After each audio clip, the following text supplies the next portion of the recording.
कक्षा 8 मा अध्ययन गरिरहेका विद्यार्थी भाइ बहिनीहरू, आज हामी कक्षा 8 को विज्ञान तथा वातावरण विषयको 7औं एकाइमा रहेको प्रकाश भन्ने पाठको अन्तिम भागतिर कुराकानी गर्दैछौँ। त भाइ बहिनीहरू, यो अन्तिम भागतिर हामीले प्रकाशको आवर्तनको बारेमा अध्ययन गर्दैछौँ। आवर्तन अर्थात् रिफ्र्याक्सन अफ लाइट। योभन्दा अगाडिका कक्षाहरूमा हामीहरूले प्रकाशको परावर्तन रिफ्लेक्सन अफ लाइटको बारेमा पढेका थियौँ। त भाइ बहिनीहरूलाई याद छ छैन? प्रकाश कुनै वस्तुको सतहमा ठक्कर खाएर फर्किने प्रक्रियालाई हामीले रिफ्लेक्सन भन्छौँ, परावर्तन भन्छौँ। तर आज पढ्ने विषयवस्तु चाहिँ प्रकाश एउटा माध्यमबाट अर्को माध्यममा छिर्दा बाङ्गिने प्रक्रिया अर्थात् रिफ्र्याक्सन अफ लाइट हो। त भाइ बहिनीहरू, सबैभन्दा पहिले रिफ्र्याक्सन अफ लाइट अर्थात् प्रकाशको आवर्तन भनेको के हो यसलाई परिभाषित गरौँ है त। स्क्रिनतर्फ हेरौँ त। प्रकाशको आवर्तन रिफ्र्याक्सन अफ लाइट। प्रकाश एउटा माध्यमबाट अर्को माध्यममा जाँदा बाङ्गिने प्रक्रियालाई प्रकाशको आवर्तन भनिन्छ। The bending of light when it enters from one medium to another medium is called refraction of light. यहाँ फेरि मैले अथवा भनेर पनि अर्को कुरा पनि लेखिदिएको छु। कतिपय किताबहरूमा अलिक बढी सठिक ढङ्गले दिएको पनि हुनसक्छ। यसरी प्रकाश एउटा माध्यमबाट अर्को माध्यममा छिर्दा ती दुई माध्यमहरू छुट्याउने सतहदेखि प्रकाशको बाङ्गिने प्रक्रियालाई प्रकाशको आवर्तन भनिन्छ। The bending of light when it enters the bending of light from the refracting surface when it enters from one medium to another medium is called refraction of light. यसरी पनि हामी परिभाषित गर्न सक्छौँ। त भाइ बहिनीहरू, यहाँ कुरा त गरियो, के कुरा गरियो भन्दा प्रकाश एउटा माध्यमबाट अर्को माध्यममा जाँदा बाङ्गिन्छ भनियो। र बाङ्गिएको एउटा भिडियो ल्याएको छु मैले, हेरौँ न, जसमा हामीले प्रकाश कसरी बाङ्गिन्छ भन्ने कुरो प्रष्ट देख्न सक्छौँ।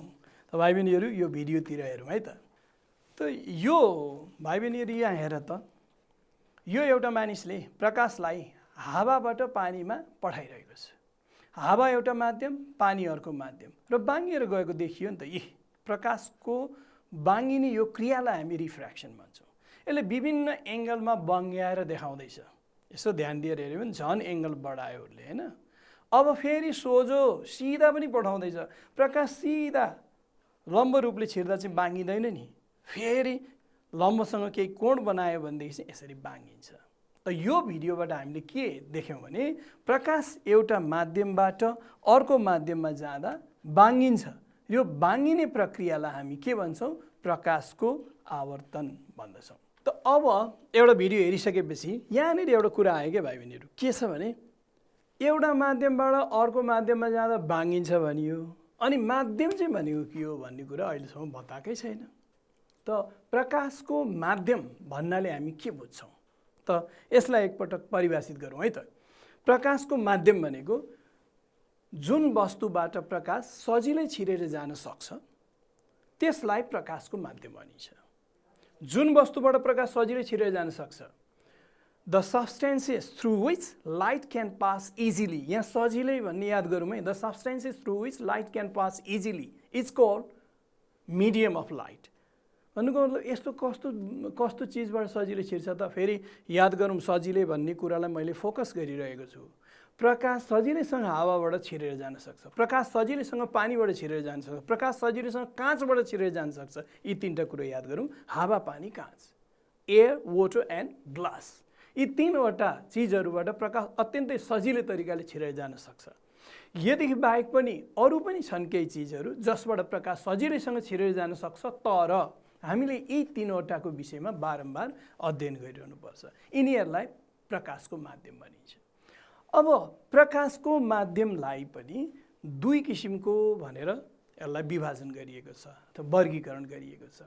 त्यो के त? स्क्रिनतिर हेरौँ त भाइ बहिनीहरू। विरल माध्यम रेयर मिडियम र सघन माध्यम डेन्सर मिडियम। त यो विरल माध्यम र सघन माध्यम भनेको कस्तो माध्यम? यसलाई फेरि परिभाषित गरौँ है। प्रकाशको सघन र विरल माध्यम denser and rare medium of light, घनत्व कम भएको माध्यमलाई प्रकाशको विरल माध्यम भनिन्छ भने घनत्व बढी भएको माध्यमलाई प्रकाशको सघन माध्यम भनिन्छ। The medium having high density is called denser medium, and the medium having less density is called rarer medium of light. यसरी हामी प्रकाशको सघन र विरल माध्यमलाई फरक छुट्याउन सक्छौँ। तर यहाँनिर एउटा कुरो अर्को गडबडी छ है भाइ बहिनीहरू।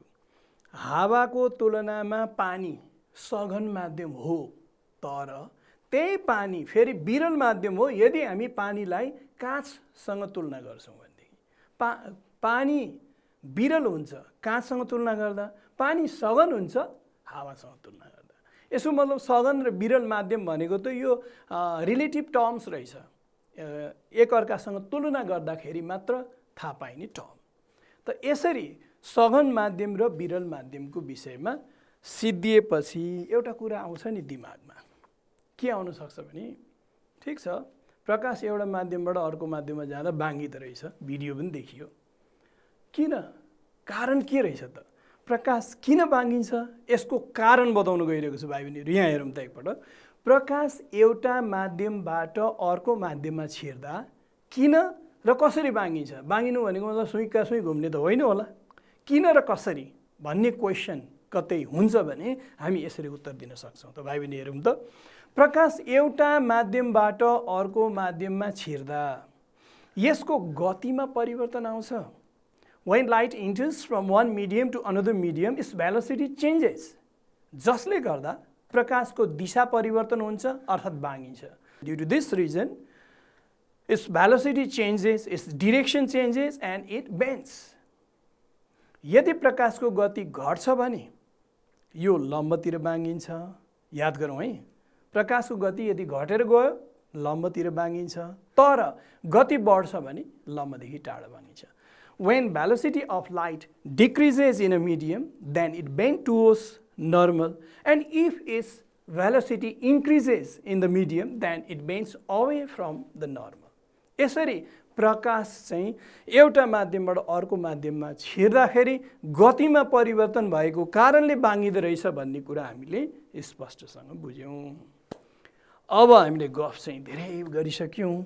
एउटा चित्र बनाएर म भाइ बहिनीहरूलाई प्रकाशको आवर्तन हुँदा प्रकाशको किरण कसरी एक माध्यमबाट अर्को माध्यममा जान्छ, कसरी बाङ्गिन्छ र बाङ्गिँदा आउने विभिन्न प्रकाश र त्यहाँ बन्ने कोणहरूको के नाम राखिएको छ भन्ने कुरा म चित्रबाट प्रस्तुत गर्न चाहन्छु। चित्र र त्यसको परिभाषा, चित्र परिभाषा गर्दै यसलाई बुझौँ है त।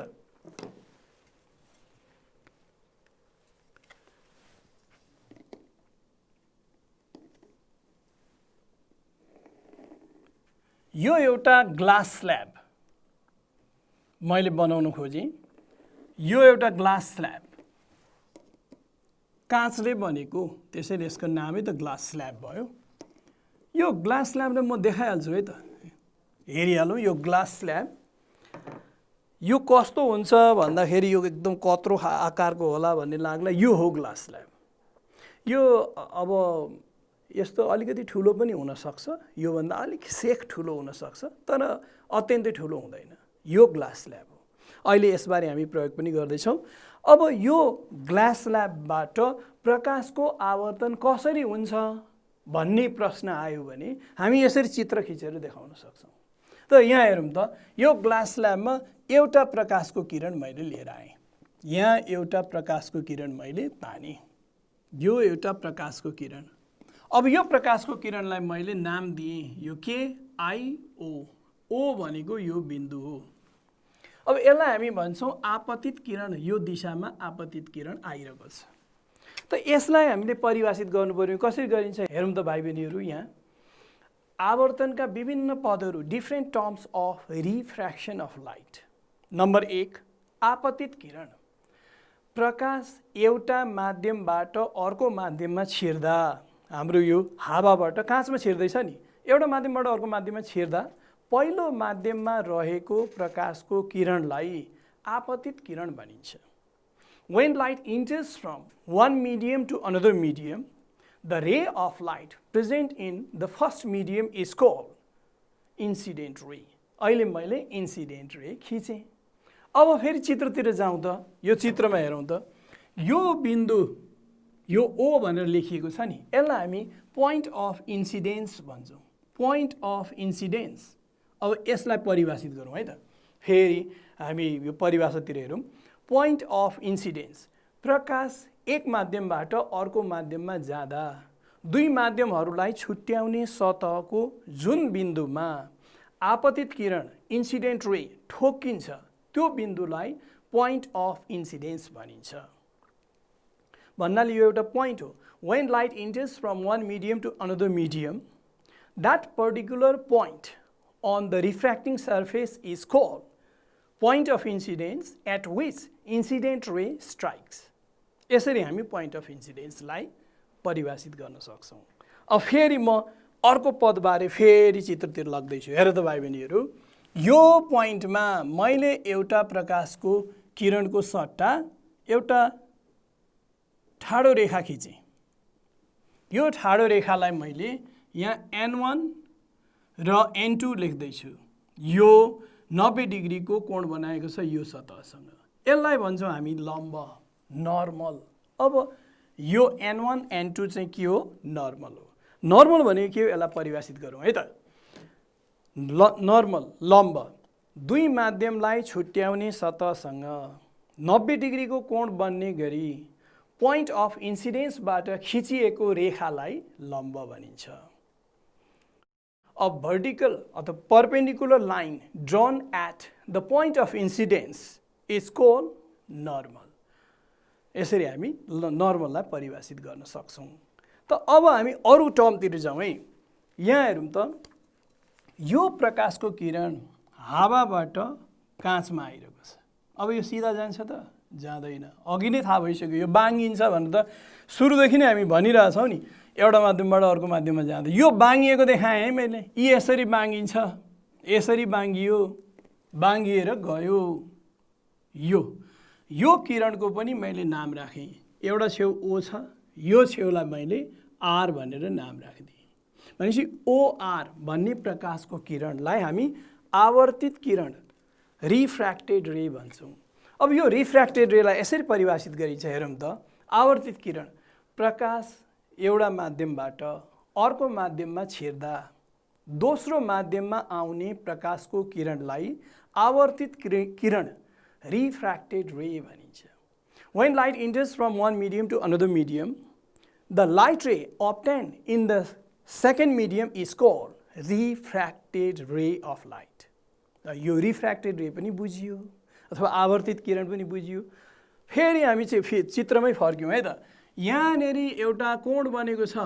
हेर त, यो कोणको नाम हामी आई लेख्छौँ यो चलन अनुसार, यो कोणको नाम हामी आर लेख्छौँ चलन अनुसार। यो आई भनेको के हो? यो प्रकाशको किरणले लम्बसँग बनाएको कोण। आर भनेको के हो? यो प्रकाशको किरणले यो लम्बसँग बनाएको कोण। यो कोणलाई आपतित कोण भनिन्छ भने यो कोणलाई आवर्तित कोण भनिन्छ। आपतित कोण एंगल अफ इन्सिडेन्स, आवर्तित कोण एंगल अफ रिफ्र्याक्सन। र त्यसलाई पनि परिभाषित गरौँ अब। त भाइ बहिनीहरू, आपतित कोण, आपतित किरणले लम्बसँग बनाउने कोणलाई आपतित कोण एंगल अफ इन्सिडेन्स भनिन्छ। यसलाई एंगल आई ले जनाइन्छ। The angle made by incident ray with the normal is called angle of incidence and it is denoted by angle I. त्यसै गरी आवर्तित कोण एंगल अफ रिफ्र्याक्सन भनेको के? आवर्तित किरणले लम्बसँग बनाउने कोणलाई आवर्तित कोण भनिन्छ, यसलाई एंगल आर ले जनाइन्छ। The angle made by refracted ray with the normal is called angle of refraction. त भाइ बहिनीहरू, यसरी मैले इन्सिडेन्ट रे, आवर्तित किरण, लम्ब, आवर्तित कोण यिनीहरू बताइसकेँ। बताइसकेपछि यदि भाइ बहिनीहरूलाई प्रकाशको आवर्तनलाई चित्रद्वारा देखाऊ भनेर कतै आयो प्रश्न र देखाउनु पर्ने अवस्था आयो भने यति नै चित्र काफी छ र यसलाई हामी अब नामाकरण गर्नु मात्रै बाँकी छ। तर हामीले चाहिँ यहाँ गर्न खोजेको के भने एउटा ग्लास स्ल्याबबाट प्रकाशको आवर्तन कसरी हुन्छ भनेर देखाउन खोजेको। ग्लास स्ल्याबमा प्रकाश छिरेर फेरि ग्लास स्ल्याबबाट पनि बाहिर पनि निकालेर हामी देखाउन खोज्दैछौँ। त्यस कारण यो चित्र बनाउँदा दुईवटा कुरा याद गरौँ है। अब योभन्दा अगाडिको चाहिँ ग्लास स्ल्याबबाट प्रकाशको आवर्तन कसरी हुन्छ भन्ने कुराको लागि चाहिँ अब कम्प्लिट चित्र बनाउँदैछु। तर प्रकाशको आवर्तनलाई चित्रबाट देखाऊ भनेर भनियो भने हावाबाट काँचमा भएको यो एउटा सामान्य चित्र बनाउन सकिन्छ। हुन त हावाबाट पानीमा गएको चित्र पनि बनाउँदा हुन्छ, तर यसरी आवर्तनलाई देखाउन सकिन्छ। त अझ अगाडि बढौँ भाइ बहिनीहरू। अब यो जुन प्रकाशको किरण सुरुको आपतित किरण छ नि, यो यदि नबाङ्गिएको थियो भने के हुन्थ्यो? यो यसरी सिधा जान्थ्यो नि, यो बाटो भएर जान्थ्यो, हो कि होइन? यसमा त कुनै शङ्कै छैन। यो ग्लास स्ल्याब नहुँदो हो त यो यसरी नै जान्थ्यो नि। तर यो अलिक यहाँ बाङ्गिसकेको छ। फेरि ग्लासबाट बाहिर निस्किँदा के हुन्छ भन्दा यहाँनिर मैले एउटा लम्ब खिच्दैछु। लम्ब भने के हो अघि नै बताइसकेँ मैले, होइन? यो लम्बको नाम पनि राखिदिउँ N3 N4।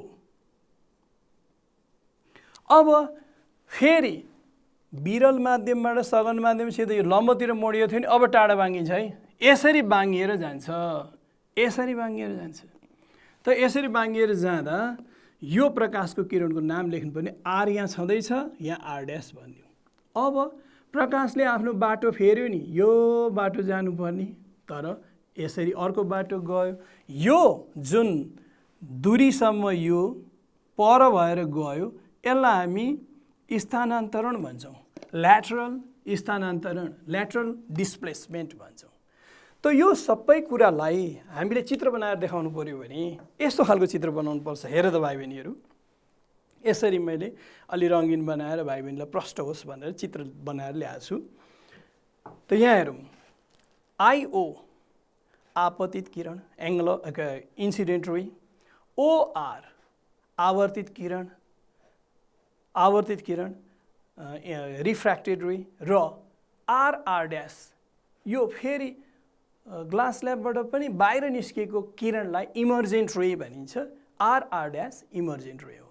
यहाँ खिचिएको दुईवटा नर्मल छ, N1 N2 र N3 N4, दुईवटा नर्मलहरू छ। अनि यो हावा विरल माध्यमबाट ग्लास स्ल्याबमा छिर्यो, सघन माध्यम, फेरि त्यो सघन माध्यमबाट ग्लास स्ल्याबबाट बाहिर निस्क्यो। निस्किँदाखेरि प्रकाशले आफ्नो बाटो फेर्यो, यो लेटरल स्थानान्तरण, लेटरल डिस्प्लेसमेन्ट भयो। त भाइ बहिनीहरू, अब हामीले यति कुरो जानिसकेपछि अब हामी यसलाई चाहिँ एउटा प्रयोगै गरेर हेरौँ न। मतलब के भने ग्लास स्ल्याब छँदैछ, अब ठ्याक्क ग्लास स्ल्याबबाट त्यो प्रकाशको आवर्तन कसरी हुन्छ भनेर म भाइ बहिनीहरूलाई एउटा प्रयोग गरेर देखाउँदैछु।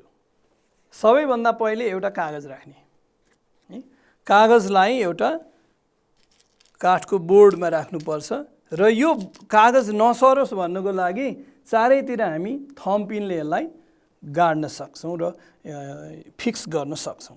थम्बपिनले चार किनारामा हामीले यसरी फिक्स गर्न सक्छौँ। यो गर्ने गरिन्छ, ल्याबमा यस्तै गरिन्छ है भाइ बहिनीहरू।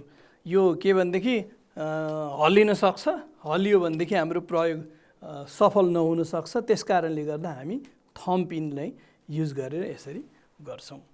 अब यहाँनिर ग्लास स्ल्याबलाई बिचमा राख्नुपर्छ। ग्लास स्ल्याबलाई समाउँदा यो सतहबाट प्रकाशको परावर्तन गर्ने, यहाँबाट छिराउने, आवर्तन गर्ने, यहाँबाट छिराउने, यहाँबाट निकाल्ने, आवर्तन गर्ने भएको हुनाले यो सतहलाई हामीले छुइरहनु हुँदैन। दाग परेको छ भने राम्ररी सफा गरेर राख्नुपर्छ। अब यसलाई मैले यहाँ बिचमा राखेँ।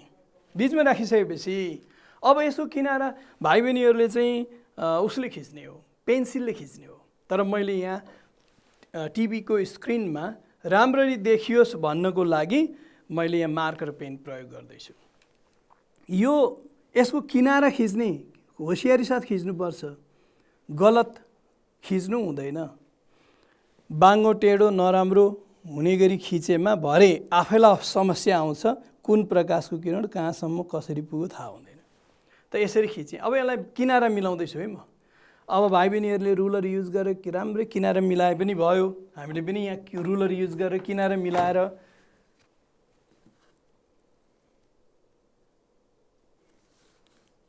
यसरी किनारा मिलाएको।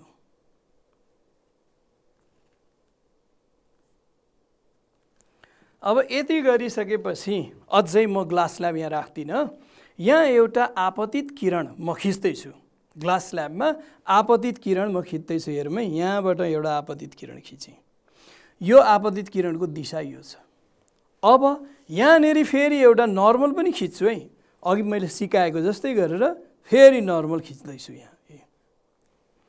अब यति गरेपछि ग्लास स्ल्याबलाई म त्यही ठाउँमा राख्छु। राखेर अब अघि जुन आपतित किरण मैले खिचेको छु नि, त्यहाँ त्यो आपतित किरण जहाँ छ त्यो ठाउँमा मैले दुईवटा पिनहरू गाड्दैछु। त भाइ बहिनीहरू हेरौँ है, यो पिन मैले यो आपतित किरणमा एउटामा पिन गाडेँ, अलिक पर केही दूरीमा फेरि अर्को पिन गाडेँ। अब यो पिनलाई मैले अर्को दिशाबाट, यो दिशाबाट हेर्दैछु। यहाँबाट यसरी हेर्दाखेरि पिन एउटै लाइनमा पर्ने गरी, यसरी एउटै लाइनमा पर्ने गरी हेर्नुपर्छ र त्यो एउटै लाइनमा पर्ने गरिकन अरू दुईटा पिन त्यसै गरी गाड्नुपर्छ। त भाइ बहिनीहरू म यसलाई गाड्दैछु। गाडेपछि भाइ बहिनीहरूलाई म देखाउँछु है, एउटै लाइनमा पर्ने गरी देखाउँदैछु। त यहाँनिर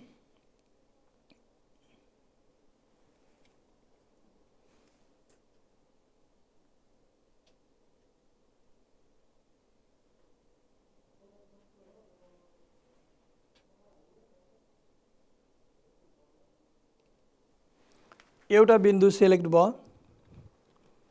अब त्यसै गरेर अर्को बिन्दु पनि सेलेक्ट गर्छु है म।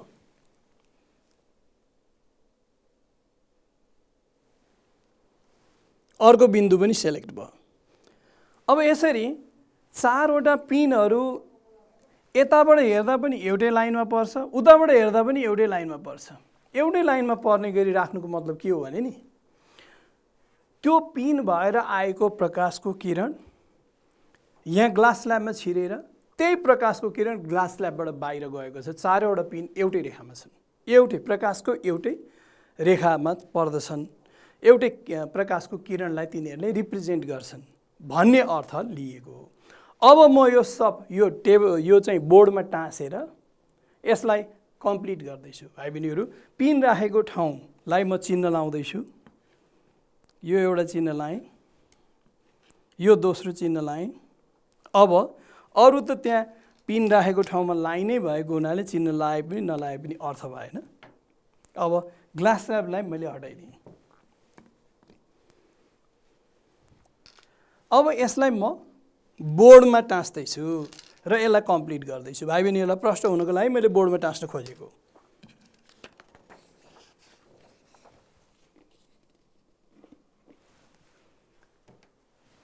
त भाइ बहिनीहरू यहाँ हेरौँ है, यदि यो प्रकाशको किरण यो ग्लास स्ल्याब नहुँदो थियो भने अथवा नभएको अवस्था थियो भने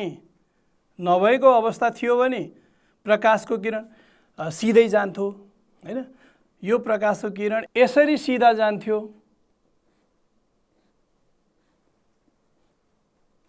तर यो चाहिँ ग्लास स्ल्याबले यसलाई आवर्तन गर्यो। यो प्रकाशको किरण यहाँ आवर्तन भएर यहाँ बाङ्गिएर गएको छ। अब यो दुईवटा पिनको बिन्दुहरूलाई मैले तानेर, यो दुईटा बिन्दुलाई तानेर जोडेर यो ग्लास स्ल्याबसम्म पुर्याउँदैछु हैन, यो पिनका बिन्दुहरूलाई जोडेर। अनि त्यसपछि यो ग्लास स्ल्याबको यो बिन्दुलाई माथिको बिन्दुसँग लगेर जोड्दैछु। प्रकाश यसरी नै बाङ्गिएर आएको हो भन्ने कुरा स्पष्ट हुन्छ।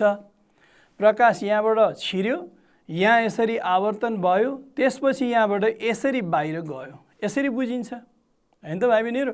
अब यहाँनिर लम्ब खिच्नु पर्ने भयो, हेर त यसरी लम्ब खिचियो।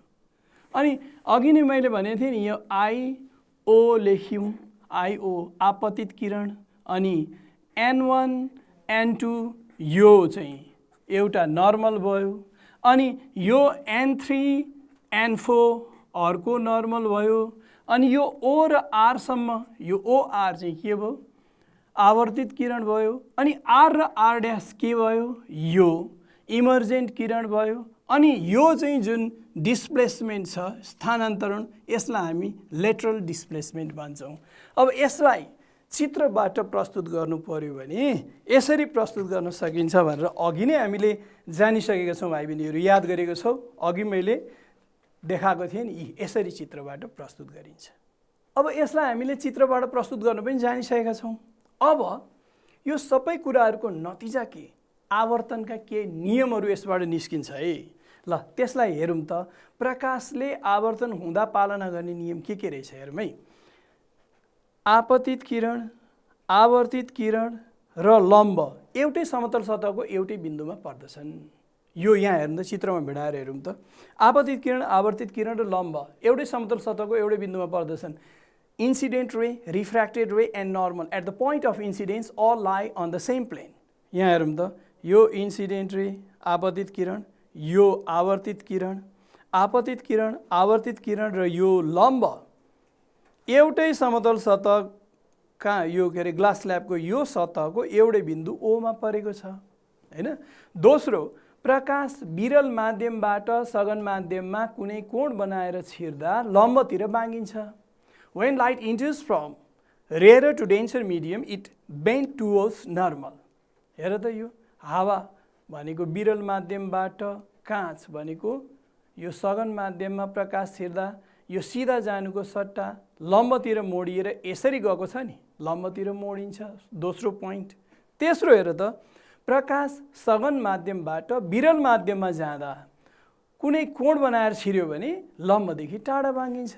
यहाँ हेर फेरि, सघन माध्यम ग्लासबाट विरल माध्यम हावातिर जाँदा लम्बदेखि टाढा बाङ्गिएर जान्छ।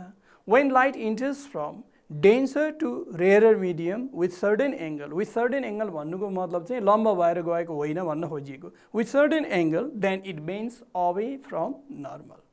अनि चौथो कुरो हेर त, प्रकाश कुनै एक माध्यमबाट अर्को माध्यममा लम्ब भएर छिर्यो भने सिधै जान्छ, अर्थात् छिर्दा नबाङ्गिकन सिधै जान्छ। यसलाई चाहिँ हामीले यो चित्रबाट प्रमाणित गर्न खोजिरहेका छैनौँ। यो कुरा सत्य हो, यसलाई पनि हामी नियमको रूपमा राख्छौँ। भनेपछि आवर्तनको नियमहरू लेख्नुहोस् अथवा लेख भनेर कहीँ भनियो भने यो 4वटा लेख्ने।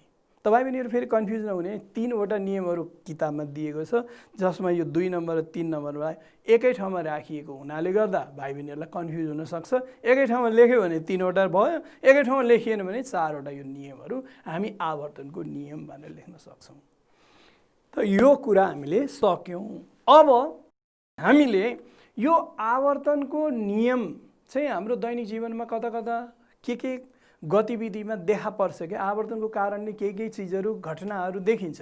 ती घटनामध्ये एउटा घटना के हो भने, यो हामीले कुनै लट्ठीलाई पानीमा यसो डुबायौँ भने त्यो लट्ठी बाङ्गेको देखिन्छ। भनेपछि म त्यो प्रयोग गरेर देखाउन चाहन्छु भाइ बहिनीहरू।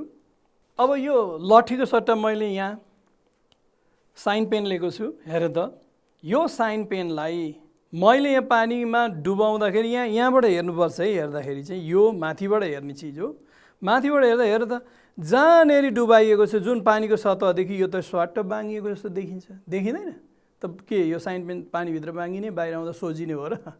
त्यसो त होइन, यो बाङ्गिएकै त होइन, तर बाङ्गिएको यसको आकृति देखिएको। तपाईँ पनि यहाँ याद गर्नुपर्ने कुरा, बाङ्गिन्छ भन्नुको मतलब कुनै लट्ठीलाई पानीमा आंशिक रूपले डुबायो भने डुबेको भाग बाङ्गिएको र छोटो भएको जस्तो देखिन्छ। यसको कारण के हो भन्दा यसको कारण प्रकाशको आवर्तन हो। अब म यसलाई प्रष्ट पार्नको निमित्त एउटा चित्रबाट यसलाई व्याख्या गर्दैछु। तपाईँ बहिनीहरू यो चित्रतिर हेरौँ त एकपल्ट। पानीमा आंशिक रूपले डुबाइएको लट्ठी सतहबाट बाङ्गिएको र छोटो भएको देखिन्छ।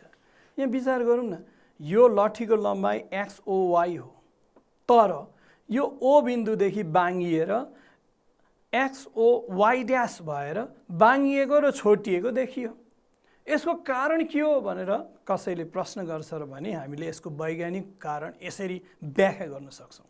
तपाईँ बहिनीहरू, यो लट्ठीको टुप्पाबाट मानव 2वटा प्रकाशको किरण, यो हो रियल लट्ठीको टुप्पा, 2वटा प्रकाशको किरण मानव सघन माध्यम पानीबाट विरल माध्यम हावातिर गइरहेको छ। यो पहिलो प्रकाशको किरण, यो दोस्रो प्रकाशको किरण। सघनबाट बिरलमा जाँदा लम्बदेखि टाढा भाँगिन्छ, लम्बतिर जाँदैन, सिधा जाँदैन, लम्बतिर होइन, लम्बदेखि टाढा जान्छ। तर टाढा जाँदा पनि याद गरौँ है, यो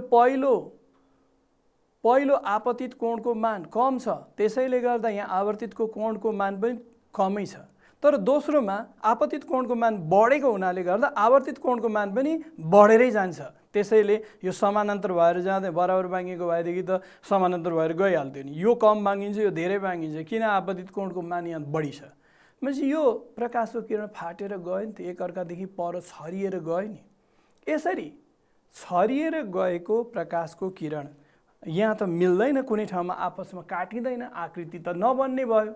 आकृति बन्नको लागि त यी दुईटा प्रकाशको किरणहरू आपसमा काटिनुपर्छ, अघिल्लो क्लासमा पनि मैले बताइसकेको छु। अब आकृति बन्दैन त बन्छ, कहाँ बन्छ भन्दा यो फाटेर गएको प्रकाशको किरण हामीले सिधै लम्बाइदियौँ, प्रोड्युस गरिदियौँ भने पानीभित्र जुन बिन्दुमा आपसमा काटिन्छ लट्ठीको टुप्पा त्यहीँ देखिन्छ। भनेपछि वास्तवमै यहाँ आवर्तित प्रकाशको किरणहरू यो बिन्दुमा काटिएको चाहिँ होइन, आवर्तित प्रकाशको किरण त पानीदेखि बाहिर छ। वास्तवमै आवर्तित किरणहरू यो बिन्दुमा नकाटिकन यो बिन्दुबाट आएको जस्तै भान पारेर यहाँ आकृति बनेको हुनाले यो आकृति अवास्तविक आकृति हो। यहाँ आकृति देखिन्छ, यहाँ पर्दा राख्यो भने त्यो आकृतिलाई हामी प्राप्त गर्न सक्दैनौँ। यसरी पानीमा आंशिक रूपले डुबाइएको लट्ठी सतहबाट बाङ्गो र छोटो भएको देखिन्छ। यसको मूल कारण के हो? प्रकाशको आवर्तनको कारणले गर्दा हो। र त्यो प्रकाशको आवर्तनलाई हामीले चित्रद्वारा देखाउनु पर्यो भने यसरी देखाएर अघि मैले भने जस्तो गरेर व्याख्या गर्न सकिन्छ। त भाइ बहिनीहरू, आजको क्लासमा मैले भाइ बहिनीहरूलाई आवर्तनको कुरा फोकस गरेर पढाएँ। सुरुमा हामीहरूले कहाँबाट सुरु गऱ्यौँ? प्रकाशको आवर्तन भनेको के हो भनियो, अनि त्यसपछिबाट प्रकाशको आवर्तन हुँदा प्रकाश बाङ्गिएको कसरी बाङ्गिँदो रहेछ भनेर मैले भिडियोबाट पनि देखाएँ। त्यसपछि हामीहरूले के गर्यौँ? त्यसपछि प्रकाशको आवर्तनसँग सम्बन्धित माध्यमको कुरा गऱ्यौँ। सघन माध्यम के हो, विरल माध्यम के हो, त्यो पनि कुरा आयौँ। अनि त्यसपछि हामीले प्रकाशको आवर्तन क्रियालाई देखाउने चित्र कोर्यौँ। चित्रमा ग्लास स्ल्याबबाट प्रकाश छिरेर कसरी बाहिर आउँछ भन्ने कुरा पनि मैले देखाएँ। अनि त्यसपछि आवर्तनको एउटा प्रमुख असर के देखिएको छ भने लट्ठी बाङ्गिन्छ, पानीभित्र राखिएको लट्ठी। यसका अरू पनि असर छन्, यो एउटा किताबमा भएको हुनाले यसको वैज्ञानिक पक्षलाई मैले प्रस्तुत गरेँ। त भाइ बहिनीहरू, आजको कक्षा यति लिएपछि यो पाठ प्रकाश भन्ने पाठ यही नै सिद्धिन्छ। फेरि अर्को कक्षामा भाइ बहिनीहरूसँग भेट गरौँला। आजको क्लास यहीँ अन्त्य गर्दछु। धन्यवाद।